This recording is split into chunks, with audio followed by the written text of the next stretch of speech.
于朦胧的软肋是对家人的爱，尤其是母亲。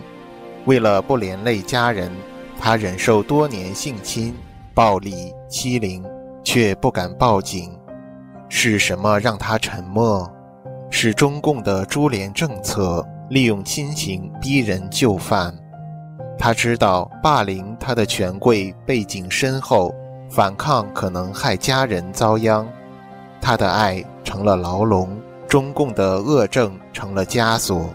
于朦胧的悲剧揭露了体制的残忍，用亲情威胁逼人屈服，但民心不灭，60万人联署讨公道，海外抗议如潮。